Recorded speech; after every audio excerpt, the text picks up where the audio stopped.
बच्चों, आज हम आपको हेलोएरिन के बनाने की विधि बताएंगे। जैसे कि हम इसके पहले हेलोएरिन के बारे में चर्चा कर चुके हैं कि हेलोएरिन क्या होता है, हेलोएरिन यौगिक क्या है और इनकी क्रियाएं किस प्रकार की होती है, इनसे किस प्रकार के यौगिक हम निर्मित कर सकते हैं। जैसा कि हमने आपको बताया था कि जो एरीन है वो एरोमेटिक यौगिक है और उसके साथ यदि हैलोजन समूह जुड़ा हुआ है तो उसे हम कहेंगे हेलोएरिन। तो इस आधार पर यदि हम देखें तो इसमें हेलोएरिन में दो प्रकार से अभिक्रिया होती है, जिसमें एक अभिक्रिया है योगात्मक अभिक्रिया है, दूसरी है नाभिक प्रतिस्थापित अभिक्रिया है। और नाभिक प्रतिस्थापित अभिक्रिया और साथ में आप देख सकते हैं कि पार्श्व प्रतिस्थापित अभिक्रिया है। तो उस आधार पर यदि हम हेलोएरिन के बनाने की विधि देखें तो सबसे पहले हम इसमें योगात्मक अभिक्रिया देख सकते हैं। पहली अभिक्रिया है योगात्मक अभिक्रिया। जैसे हमने इसके पहले आपको बताया था योगात्मक यौगिक के बारे में हमने आपको बताया था, ठीक इसी तरह वैसी ही उसे हम कहते हैं योगात्मक अभिक्रिया। तो योगात्मक अभिक्रिया के द्वारा जो उत्पाद बनते हैं, जो यौगिक बनते हैं, उसे हम योगात्मक यौगिक कहते हैं। तो किस प्रकार से हमने आपको बताया था कि जब इसमें क्रिया होती है तो इससे बेंजीन हेक्साक्लोराइड बनता है, ठीक इसी तरह इससे BH बनता है। इस प्रकार से ये संरचना हम आपको बता चुके हैं कि ये जो संरचना होगी जिसमें हम इसको लिखते हैं C6H6Cl6, ये संरचना होती है बेंजीन हेक्साक्लोराइड की। ठीक इसी तरह यदि हम BHB की बात करते हैं तो इसे हम लिखते हैं C6H6Br6, इस प्रकार से। तो यहाँ पर कोई भी हाइड्रोजन का परमाणु जो है प्रतिस्थापित नहीं हो रहा है, बल्कि यहाँ पर आप देखिए इसमें डायरेक्ट नाभिक के साथ हैलोजन समूह जुड़ रहा है और ये योग क्रिया है, योगात्मक क्रिया है, इसलिए इसके द्वारा बनने वाला जो यौगिक होता है उसे हम योगात्मक उत्पाद कहते हैं या योगात्मक यौगिक कहते हैं। जब इसे हम बनाते हैं तो इसके लिए हम डायरेक्ट क्रिया करते हैं और डायरेक्ट क्रिया करने के लिए बेंजीन के साथ, जब हम बेंजीन की क्रिया क्लोरीन गैस के साथ करते हैं और यहाँ पर क्लोरीन गैस के 3 अणु भाग ले रहे हैं और ये भाग लेकर के सूर्य के प्रकाश की उपस्थिति में, क्योंकि यहाँ पर उपस्थिति अनिवार्य है, जब तक आप कोई भी उपस्थिति के रूप में, उपस्थिति की सहायता से यदि कोई अभिक्रिया नहीं करते हैं तो वह अभिक्रिया पूर्ण नहीं होती। चाहे आप इसमें पराबैंगनी प्रकाश की उपस्थिति हो, मतलब अल्ट्रावायलेट किरणें हो उपस्थिति के रूप में, तभी क्रिया होगी। यदि ये सूर्य का प्रकाश या फिर अल्ट्रावायलेट किरणें यदि उपस्थित नहीं है तो यह अभिक्रिया नहीं होगी।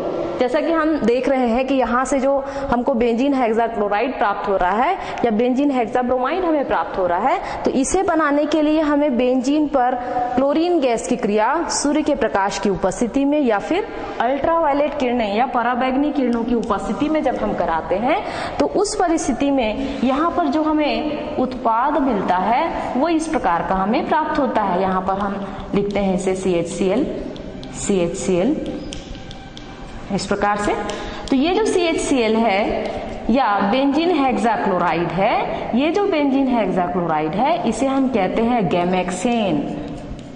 गैमेक्सेन इसका नाम है। और ये एक कीटाणुनाशी है, इसे हम बोलते हैं कीटाणुनाशी, क्योंकि जैसा आपने सुना है कि जो DDT होता है, DDT का नाम आपने सुना होगा, तो जो DDT है वह भी कीटाणुनाशी है, लेकिन उससे कई गुना अधिक प्रभावशील जो होता है वो है यहाँ पर गैमेक्सेन या इसे हम कहते हैं BHC।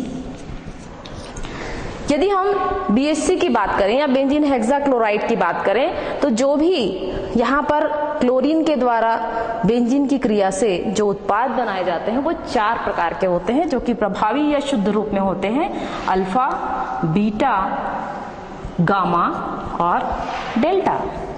तो ये 4 प्रकार के जो कीटाणुनाशी हमको प्राप्त होते हैं और ये शुद्ध अवस्था में हमें प्राप्त हो रहे हैं। तो ये इन्हीं शुद्ध अवस्थाओं में, क्योंकि ये गामा जो अवस्था यहाँ पर दिखाई दे रही है गैमेक्सेन के रूप में या BHC के रूप में, जो कि बेंजीन हेक्साक्लोराइड है, ये गैमेक्सेन जो कि एक कीटाणुनाशी के रूप में DDT से ज्यादा प्रयुक्त माना जाता है, DDT से ज्यादा उपयुक्त है ये जो यौगिक है, ये यौगिक आजकल DDT के स्थान पर उपयुक्त किया जा रहा है। कीटाणुनाशी के रूप में। जनरली हम DDT का नाम सुनते थे, लेकिन अब यह अनुपयोगी हो गया है, इसका उपयोग कम हो गया है। इसकी अपेक्षा आजकल गैमेक्सेन का उपयोग किया जा रहा है, और गैमेक्सेन को बनाने के लिए हमें इसको योगात्मक अभिक्रिया के द्वारा निर्मित करना पड़ता है। इसके लिए हम जब बेंजीन पर क्लोरीन गैस की क्रिया सूर्य के प्रकाश या अल्ट्रावायलेट किरणों की या पराबैंगनी किरणों की उपस्थिति में अभिक्रिया कराते हैं,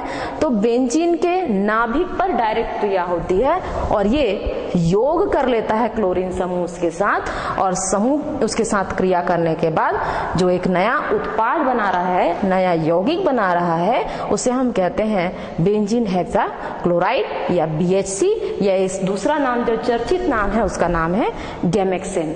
आप यदि मार्केट में अगर आप लेते हैं तो मार्केट में आप गैमेक्सेन के रूप में इसे ले सकते हैं, जो कि एक कीटाणुनाशक है और जिसका उपयोग DDT के स्थान पर आजकल किया जा रहा है। तो यह एक योगात्मक अभिक्रिया है।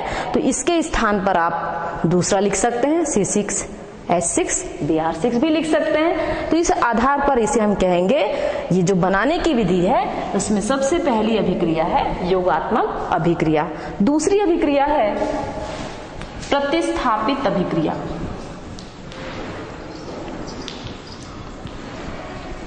प्रतिस्थापित अभिक्रिया, जैसा कि मैंने आपको बताया था कि जो प्रतिस्थापित अभिक्रिया है ये दो प्रकार की होती है, या यौगिक जो है दो प्रकार के होते हैं। एक जो यौगिक है या एक जो अभिक्रिया होती है इसका नाम है नाभिक प्रतिस्थापित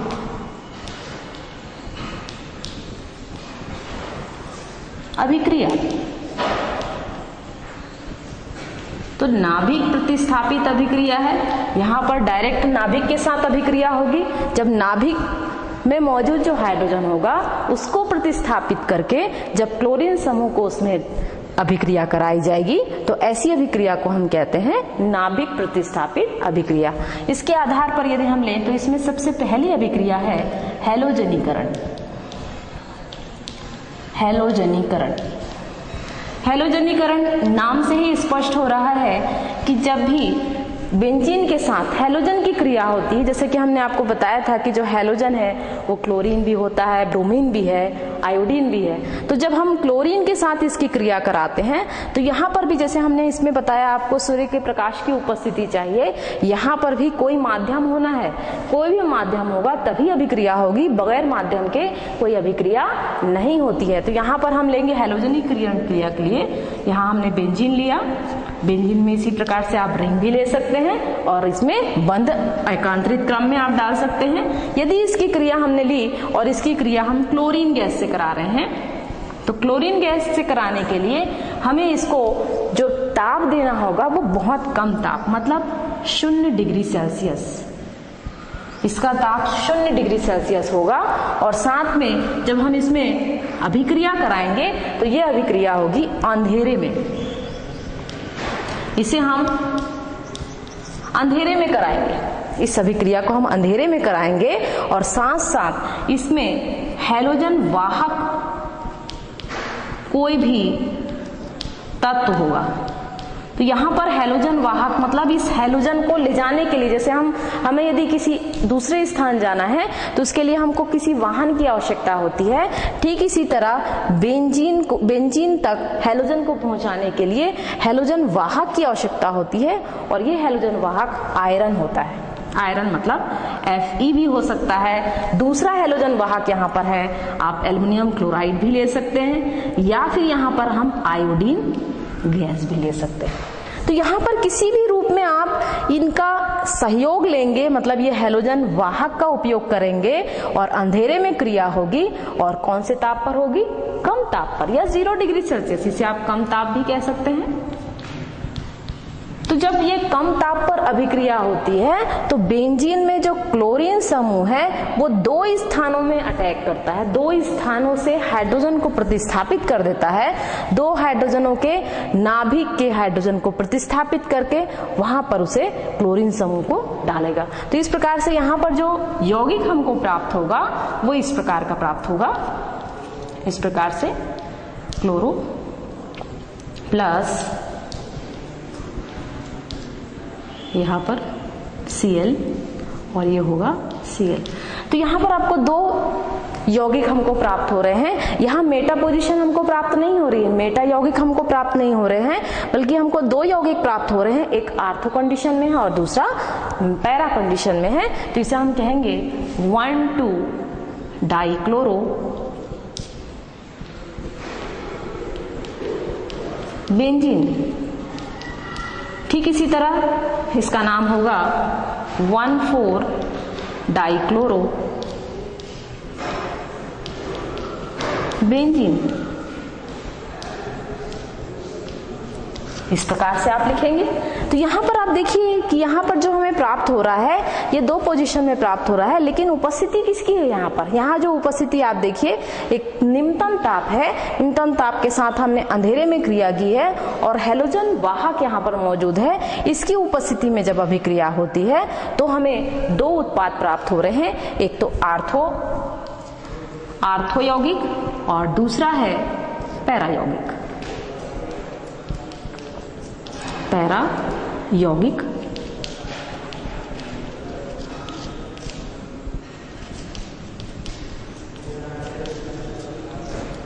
तो इस प्रकार से आप देख सकते हैं कि यहाँ पर आप हैलोजनीकरण क्रिया में आप जब क्लोरीन गैस के साथ क्रिया कराएं तो हमें दो उत्पाद प्राप्त हो रहे हैं।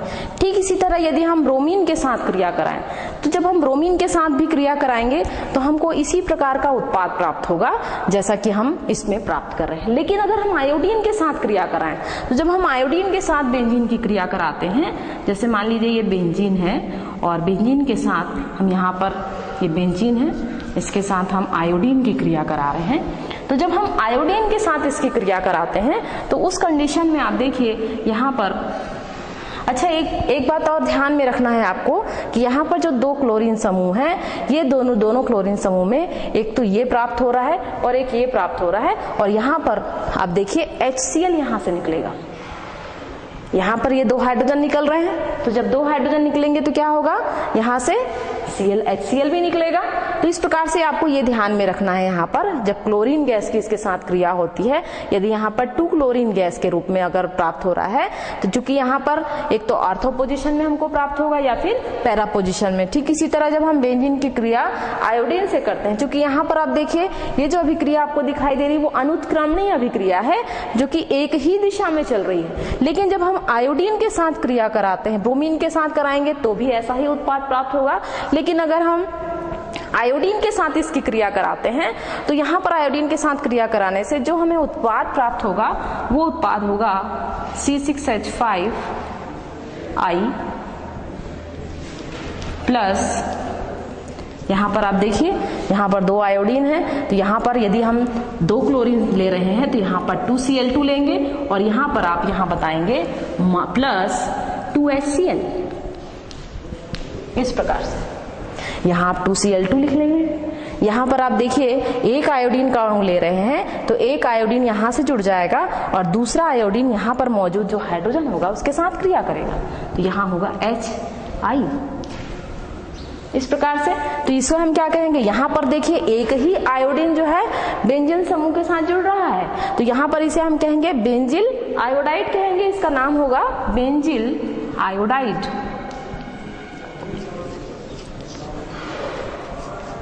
आयोडाइड इसे हम बेंजील आयोडाइड कहेंगे और हाइड्रोजन आयोडाइड निकल रहा है। लेकिन ये जो क्रिया है यहाँ पर जो हमने 2 चिन्ह बनाया है, ये 2 चिन्ह इसलिए बनाया है क्योंकि ये अभिक्रिया कैसी है, उत्क्रमणीय अभिक्रिया है। तो उत्क्रमणीय अभिक्रिया में ये होता है कि जब बेंजीन की क्रिया जब हम आयोडीन से कराते हैं तो ये आयोडीन बेंजील आयोडाइड में बदलता है और बेंजील आयोडाइड पुनः अभिक्रिया करके बेंजीन और आयोडीन गैस में फिर से तब्दील हो जाता है या बदल जाता है। और जब ये बदल रहा है तो ये दोनों ही क्रिया एक दूसरे में परिवर्तित हो रही है। तो यहाँ पर जो हम उपस्थिति के रूप में पहले यहाँ पर हमने लिया है Fe, यहाँ पर हमने हेलोजन वाहक के रूप में लिया है, इसे हमें चेंज करना पड़ेगा। जब हम इसे चेंज करेंगे तो यह अभिक्रिया फिर जैसे कि हम इस अभिक्रिया में देख रहे हैं कि अनुत्क्रमणीय अभिक्रिया होगी कि ये अभिक्रिया क्रिया करके जो उत्पाद बनाएंगे वो उत्पाद पुनः अभिक्रिया करके अभिकारक का निर्माण नहीं करेंगे। तो इसके लिए हम जो माध्यम का उपयोग करेंगे वो माध्यम हम इस प्रकार दे सकते हैं। तो यहाँ पर आप देखिए अब आयोडीन की क्रिया आयरन की अपेक्षा हम दूसरे किसी माध्यम से करते हैं, तो उस आधार पर यह अभिक्रिया जो उत्क्रमणीय अभिक्रिया में थी वो अनुत्क्रमणीय में बदल जाएगी। यहाँ हमने लिया बेंजीन प्लस I2 और यहाँ पर हम माध्यम के रूप में लेंगे HNO3 नाइट्रिक अम्ल, या हम लिख सकते हैं पर आयोडिक अम्ल HiO3 का उपयोग करेंगे और इसकी सहायता से इसका ऑक्सीकरण किया जाएगा।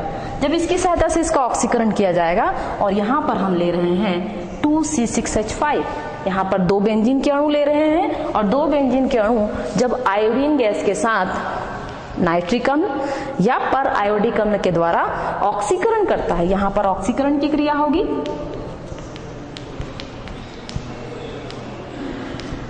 तो यहाँ पर जैसे ही ऑक्सीकरण की क्रिया होती है तो उस कंडीशन में आप देखेंगे जो यौगिक हमको प्राप्त होगा वो होगा 2C6H5I प्लस H2O, इस प्रकार से।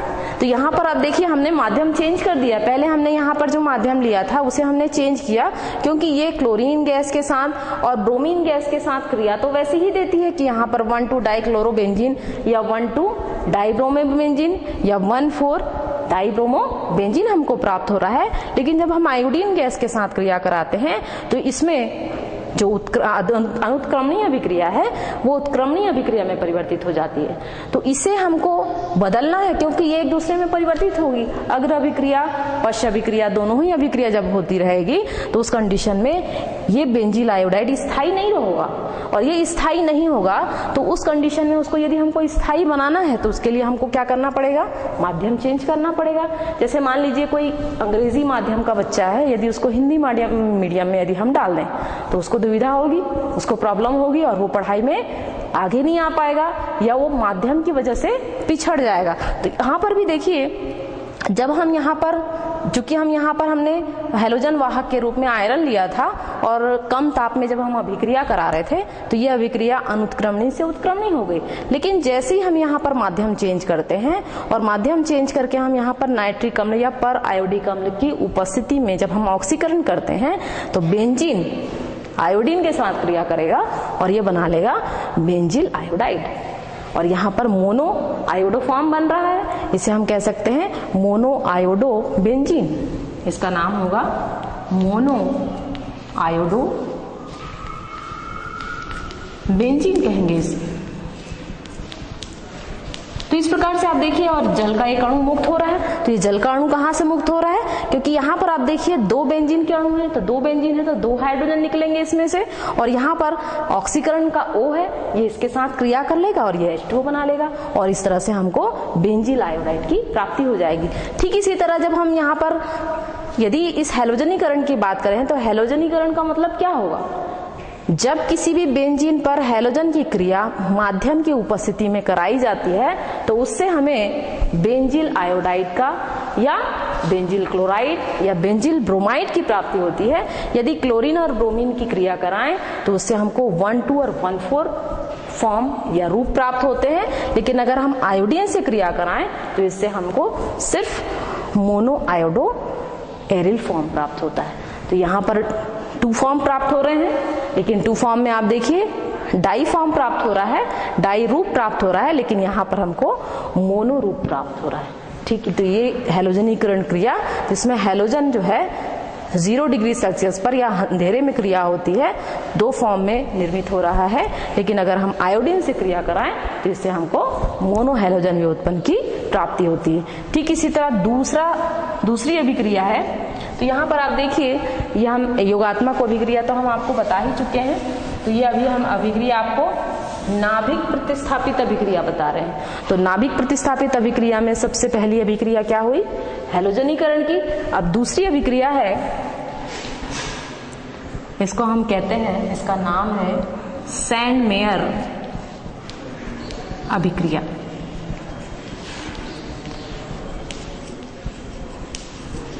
सैंडमेयर अभिक्रिया, ये जो सैंडमेयर अभिक्रिया है, ये सैंडमेयर अभिक्रिया में सबसे पहले हमको बेंजील डाई एजोनियम क्लोराइड बनाना पड़ेगा।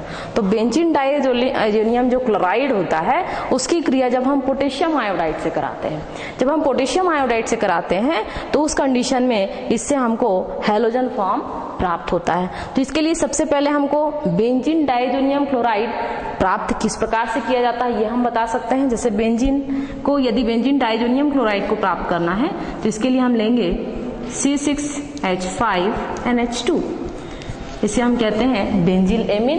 इसकी क्रिया होगी और क्रिया से ये बन जाएगा, यहां पर हम ले लेंगे C6H5N2Cl। तो यहां पर जब हम इसको C6H5NH2 की क्रिया करा रहे हैं सोडियम नाइट्राइड से NaNO2 और HCl, इसकी उपस्थिति में जब हम क्रिया कराते हैं 0 डिग्री सेल्सियस पर, जब 0 डिग्री सेल्सियस में इसकी क्रिया कराएंगे तो ये बनेगा C6H5N2Cl बनेगा। और इस प्रकार से ये जो C6H5N2Cl है इसकी क्रिया हम कराएंगे क्यूप्रिक क्लोराइड से। तो जब हम क्यूप्रिक क्लोराइड के साथ इसकी क्रिया कराते हैं HCl की उपस्थिति में, तो यहाँ पर आप देखेंगे, यहाँ पर इसको इस प्रकार लिख सकते हैं, यहाँ आप लिख दीजिए यहाँ 0 डिग्री सेल्सियस और यहाँ पर ऑब्लिक HCl। इसकी उपस्थिति में क्रिया हो रही है और जब इसकी उपस्थिति में क्रिया होगी तो उस कंडीशन में हमको यहाँ पर शुद्ध अवस्था में C6H5Cl प्लस N2 की प्राप्ति होगी। तो ये जो सैंडमेयर अभिक्रिया है जिसमें पहले हमको बेंजिल डाइएजोनियम क्लोराइड बनाना है और बेंजीन डाइएजोनियम क्लोराइड के बाद जब हम क्यूप्रिक क्लोराइड के साथ इसकी क्रिया कराते हैं तो इससे हमको बेंजिल क्लोराइड की प्राप्ति होती है और नाइट्रोजन गैस मुक्त होती है। तो इस प्रकार से आपने देखा कि किस प्रकार से नाभिक प्रतिस्थापित अभिक्रिया और योगात्मक अभिक्रिया को हम आगे बढ़ा सकते हैं, जिसके आधार पर आपने देखा कि इससे हमको हैलोजन व्युत्पन्न की प्राप्ति हो रही है। आज के लिए बस इतना ही, आगे का हम अगले पीरियड में बताएंगे। Thank you. इसे आपने नोट कर लिया होगा बच्चों। तो जैसा कि हमने आपको बताया सैंडमेयर अभिक्रिया के बारे में कि जो एनिलीन है इसे हम एनिलीन भी बोल सकते हैं या बेंजिल एमीन भी बोल सकते हैं। तो इस आधार पर आप देखिए कि सबसे पहले जब हम इसकी अभिक्रिया कराते हैं तो अभिक्रिया में सबसे पहले हमें सैंडमेयर अभिक्रिया के लिए बेंजीन डाइएजोनियम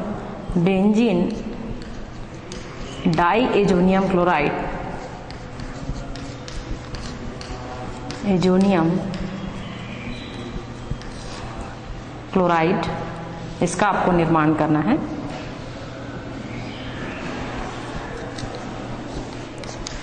क्लोराइड का निर्माण करना है। तो इसका निर्माण करने के लिए सबसे पहले हम इसमें अभिक्रिया कराएंगे इसकी। तो इसको हम 2 स्टेप में भी बना सकते हैं इसे। तो यहाँ पर आप देखिए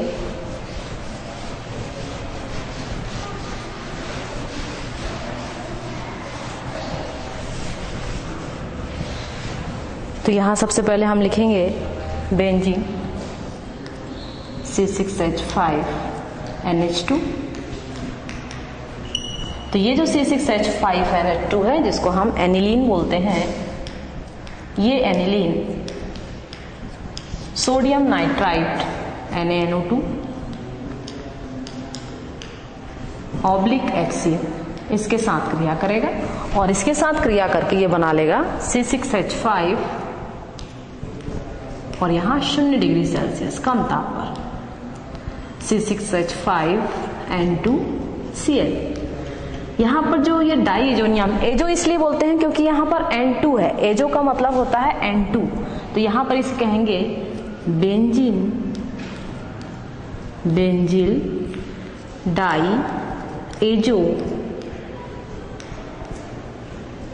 डाइएजोनियम क्लोराइड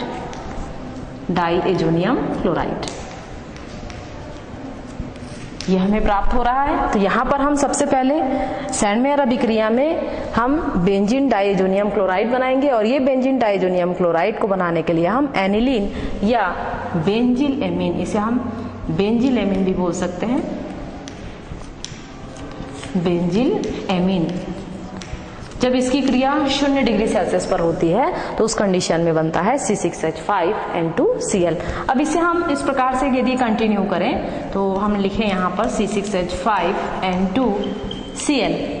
अब यहाँ पर आप देखिए क्यूप्रिक क्लोराइड की क्रिया कराएंगे हम CuCl / HCl। जब हम इसकी क्रिया कराते हैं तो इससे ये C6H5Cl के साथ क्रिया कर लेगा और ये बनाएगा C6H5Cl प्लस नाइट्रोजन गैस को मुक्त करेगा। तो यहाँ पर आप देखिए 2 स्टेप में अभी क्रिया हो रही है। इसे आप डायरेक्ट स्टेप में भी कर सकते हैं, कंटिन्यू भी कर सकते हैं, या इस रूप में कर सकते हैं। पहली स्टेप में आपने देखा कि एनिलीन पर जब सोडियम नाइट्राइट और HCl की उपस्थिति में 0 डिग्री सेल्सियस पर क्रिया होगी तो बेंजीन डाइजोनियम क्लोराइड बनेगा, और जब बेंजीन डाइजोनियम क्लोराइड की क्रिया क्यूप्रिक क्लोराइड से हम करेंगे तो इससे हमको फेनिल क्लोराइड की प्राप्ति होगी, या इसे हम कहेंगे क्लोरोबेंजीन,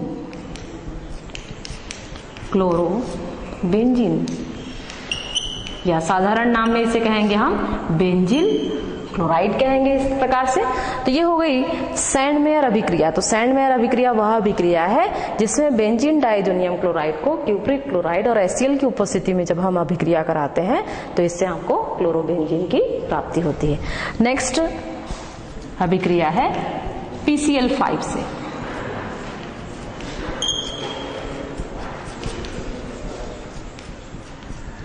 PCl5 से हमको क्रिया कराना है, जो कि PCl5 है, इसे कहते हैं हम फास्फोरस पेंटाक्लोराइड।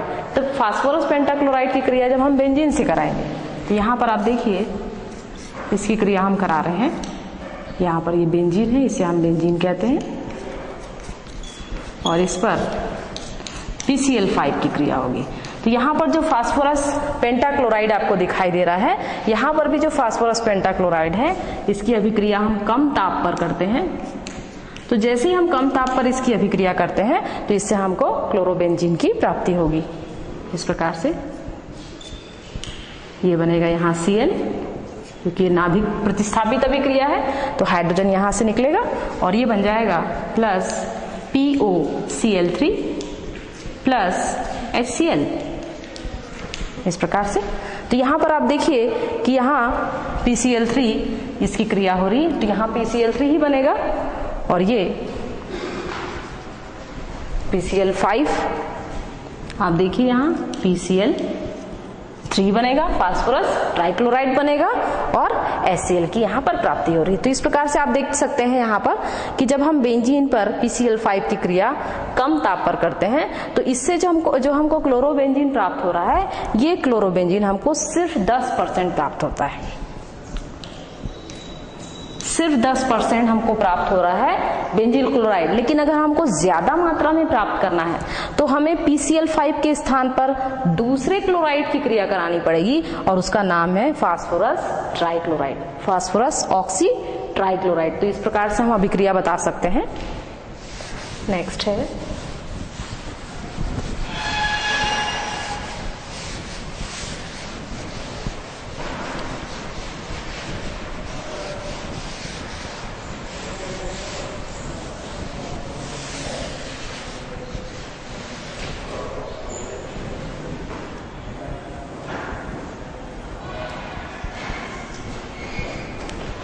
अब यहाँ पर आप देखिए बेंजीन की क्रिया होगी, और ये POCl3 की उपस्थिति में जब कम ताप पर अभिक्रिया होती है, जैसा कि हमने यहाँ पर पहले लिखा था फास्फोरस पेंटाक्लोराइड, यहाँ पर हमने फास्फोरस ऑक्सी ट्राइक्लोराइड हमने लिया है, और जब इसकी क्रिया होती है तो कम ताप पर क्रिया होने से ये बनाएगा बेंजिल क्लोराइड, और ये जो बेंजिल क्लोराइड है उसके बाद आप देखिए यहाँ पर ये क्रिया होगी, और क्रिया होने के बाद इससे HCl मुक्त हो जाएगा। तो ये जो HCl यहाँ पर मुक्त हो रहा है, ये HCl यहाँ पर 3 HCl के रूप में मौजूद होगा। तो ये यहाँ जो आपको प्राप्त हो रहा है C6H5, तो यहाँ पर आप देखिए यहाँ 3 बेंजीन के अणु आप लेंगे, और जब 3 बेंजीन के अणु की क्रिया जब हम फास्फोरस ऑक्सीक्लोराइड से कराते हैं तो इससे हमको जो बेंजील क्लोराइड की प्राप्त हो रही है उसे हम इस प्रकार लिख सकते हैं। डायरेक्ट इसे आप लिखेंगे C6H5 थ्राइस PO4 PO4 लिख सकते हैं। तो यहां पर इसका नाम क्या हो जाएगा? ट्राइफेनिल फास्फेट। ट्राइफेनिल फास्फेट।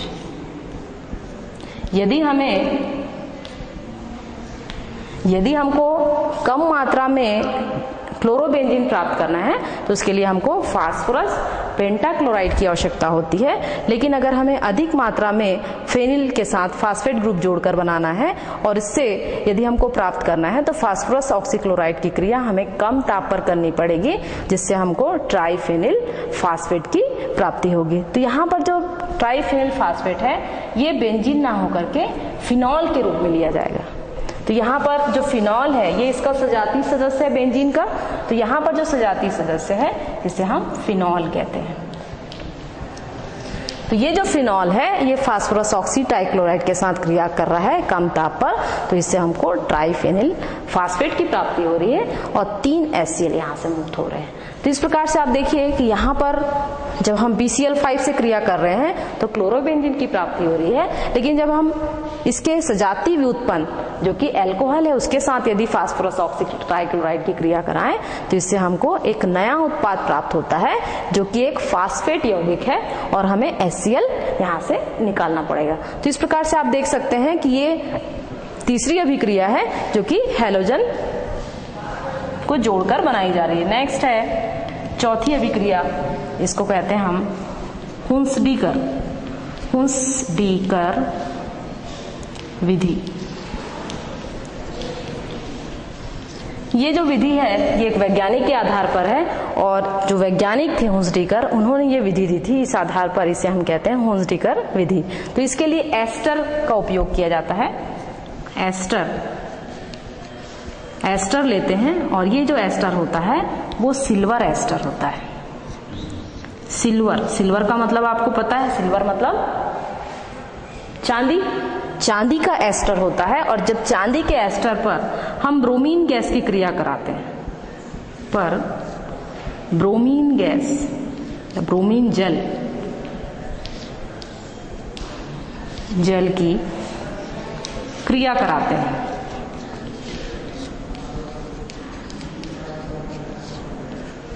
तो इसको हम रिएक्शन में इस प्रकार दे सकते हैं जैसे हमने लिखा है यहाँ पर। मान लीजिए यहाँ लिखते हैं हम C6H5COOAg। अब यहाँ देखिए ये एस्टर, क्योंकि एस्टर के लिए हम क्या सूत्र लेते हैं, RCOOR लेते हैं। और यहाँ पर हमने लिया है, यहाँ पर फेनिल ग्रुप लिया है और ये फेनिल है C6H5COOAg है। और ये जो इसका नाम होगा सिल्वर बेंजोएट, इसको कहेंगे हम सिल्वर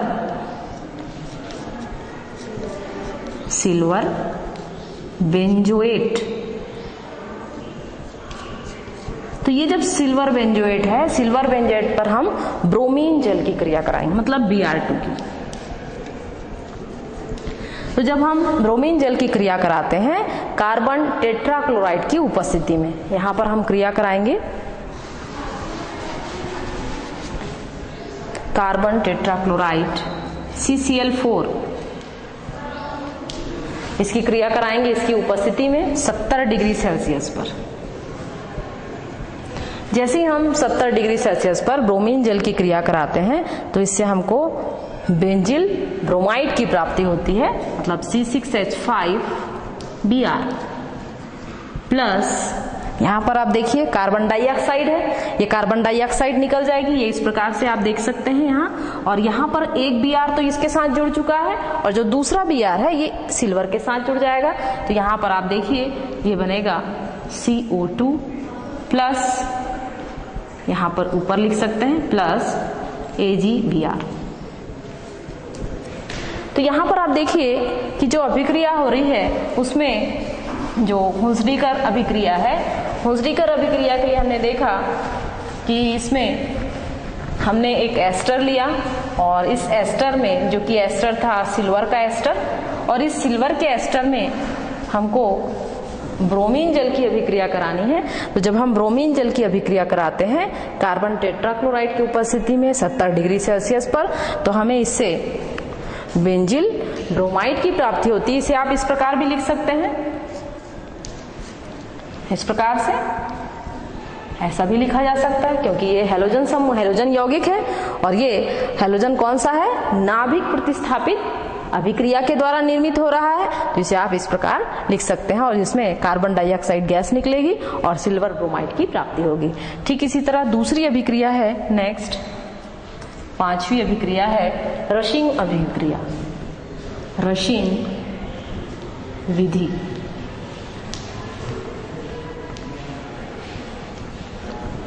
ये जो रशिंग विधि है यह भी नाम पर निर्भर करती है। इसके लिए आप देखिए बेंजीन लिया जाता है, बेंजीन, और जब बेंजीन की क्रिया, बेंजीन जो कि आपको मालूम है जो कि एरोमेटिक यौगिक है, इस पर हम हाइड्रोक्लोरिक अम्ल क्रिया कराएंगे। हाइड्रोक्लोरिक अम्ल क्या होता है, एक अम्ल है, ये सांद्र में भी मिलता है, यहाँ पर तनु अम्ल के रूप में भी मिलता है। जब इसकी क्रिया हम ऑक्सीजन गैस के साथ कराते हैं तो ऑक्सीजन गैस के साथ क्रिया कराने पर इसके लिए भी उपस्थिति के रूप में क्यूप्रिक क्लोराइड लेते हैं, और क्यूप्रिक क्लोराइड की उपस्थिति में जब अभिक्रिया होती है 230 डिग्री सेल्सियस पर, जब 230 डिग्री सेल्सियस पर इसके साथ अभिक्रिया होती है तो इससे हमको बेंजिल क्लोराइड की प्राप्ति होगी।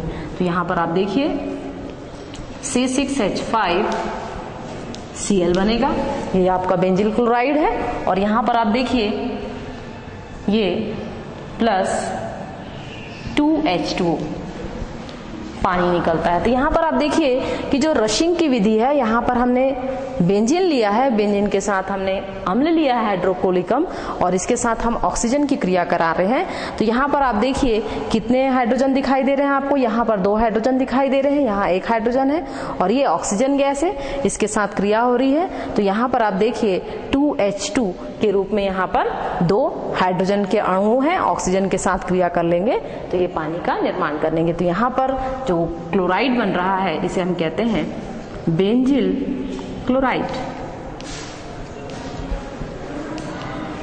इसके 2 अणु ले रहे हैं, तो यहाँ पर आप इसको ही बता सकते हैं, यहाँ पर आपने 2 बेंजीन लिया है तो 2 बेंजीन ले रहे हैं, तो यहाँ पर अणु कितने होंगे, 2 अणु ही होंगे बेंजीन क्लोराइड के। तो यहाँ से 2 हाइड्रोजन के अणु निकलेंगे, 2 हाइड्रोजन के अणु निकलेंगे, यहाँ 2 हाइड्रोजन के अणु, तो कितने हो गए, 4 हाइड्रोजन हो गए, और यहाँ पर ऑक्सीजन गैस का 1 अणु दिखाई दे रहा है, 1 मोल दिखाई दे रहा है, ये अभिक्रिया करेगा तो 2 बेंजीन क्लोराइड और जल के 2 अणु हमको प्राप्त हो रहे हैं। तो जो रशिंग विधि है ये भी वैज्ञानिक के आधार पर दी गई है, जिसमें हमको बेंजिल क्लोराइड की प्राप्ति हो रही है। नेक्स्ट है,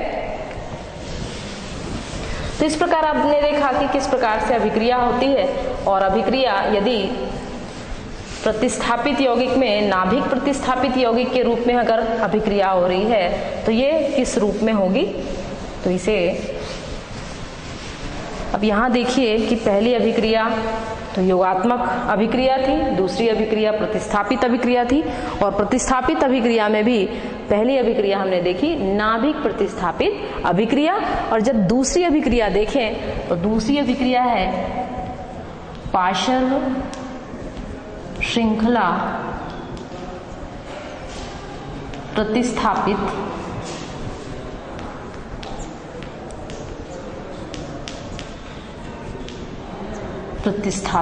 अभिक्रिया। तो पार्श्व श्रृंखला किसे हम कहते हैं, जब किसी बेंजीन के साथ, यदि कोई भी बेंजीन है उसके साथ कोई भी एल्किल समूह जुड़ा हुआ है, और यहाँ पर आप देखिए कि यहाँ पर एक एल्किल समूह जुड़ा हुआ है, और ये जो एल्किल समूह है इसे हम मेथिल बेंजीन कहते हैं, और ये जो मेथिल बेंजीन है, जब मेथिल बेंजीन की क्रिया हम क्लोरीन गैस से कराते हैं तो क्लोरीन गैस से कराने के बाद ये जो मेथिल समूह है, यदि हम इसे इस प्रकार भी लिख सकते हैं, कार्बन के साथ 3 हाइड्रोजन को हम अलग अलग रूप में भी लिख सकते हैं इस प्रकार से, ये इस रूप में लिखा जा सकता है। तो ये इस रूप में लिखा जा रहा है। तो जब हम बेंजीन मेथिल बेंजीन की क्रिया या इसे हम टॉल्विन क्रिया कहते हैं, तो जब इस पर क्लोरीन गैस की क्रिया होती है तो क्लोरीन गैस को आप ClCl भी लिख सकते हैं। तो यहाँ पर आप देखिए कि एक Cl इस हाइड्रोजन के साथ क्रिया कर लेगा, क्योंकि हाइड्रोजन के द्वारा कौन प्रतिस्थापित किया जा रहा है, क्लोरो समूह प्रतिस्थापित किया जा रहा है, क्योंकि ये पार्श्व श्रृंखला है। यदि हम नाभिक की बात करें तो जो बेंजीन होता है, जैसे हम ये बेंजीन की संरचना आपको बता रहे हैं, तो ये सभी उसके नाभिक होंगे। ये आपको नाभिक दिखाई दे रहे हैं। यदि इस पर क्रिया होती है तो उसको हम कहते हैं नाभिक प्रतिस्थापित अभिक्रिया। जैसे यहाँ पर मान लीजिए हम यहाँ पर लिखते हैं कि यहाँ CH है सभी जगह, यहाँ सभी जगह CH है इस प्रकार से। और यदि यहाँ पर मान लीजिए अगर यहाँ पर अभिक्रिया हो रही है तो ये नाभिक प्रतिस्थापित अभिक्रिया होगी। जब इसके साथ यदि Cl की क्रिया होती है, मतलब Cl2 की यदि क्रिया होती है, तो यहाँ पर इसको हम इस प्रकार लिख सकते हैं, ये ClCl है। तो जैसे मान लीजिए यहाँ से अगर हाइड्रोजन हट रहा है तो यहाँ से एक Cl इसके साथ क्रिया कर लेगा और क्रिया करने के बाद HCl बनाएगा और यही Cl CCl के रूप में निर्मित हो जाएगा। और जब हम इसको लिखेंगे तो इसे हम इस प्रकार लिखते हैं, यहाँ हम लिखेंगे CCl और ये होगा CH, ये होगा CH CH CH CH।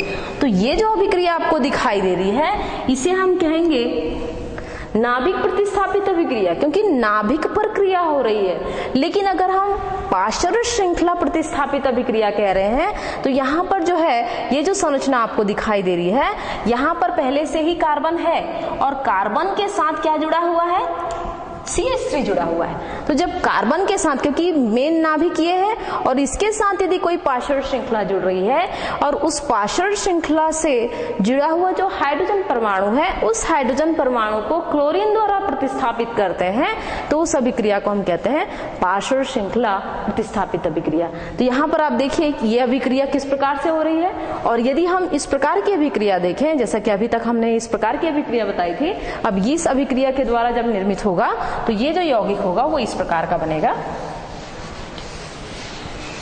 तो यहाँ पर आप देखिए ये जब अभिक्रिया होगी तो यहाँ पर इसको हम इस प्रकार लिख सकते हैं।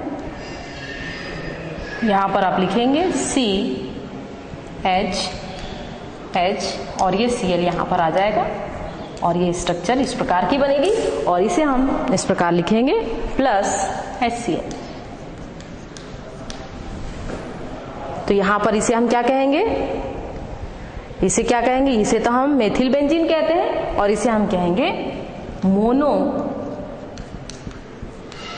Benzyl chloride.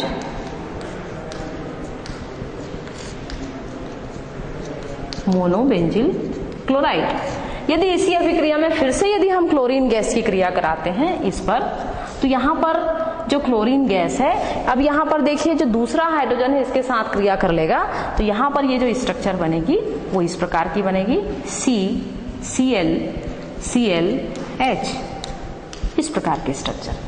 तो यहाँ पर ये हो गया, यहाँ पर ये मोनोबेंजिल क्लोराइड था, अब यहाँ हो गया बेंजल डाइक्लोराइड, इसको कहेंगे हम बेंजल डाइक्लोराइड।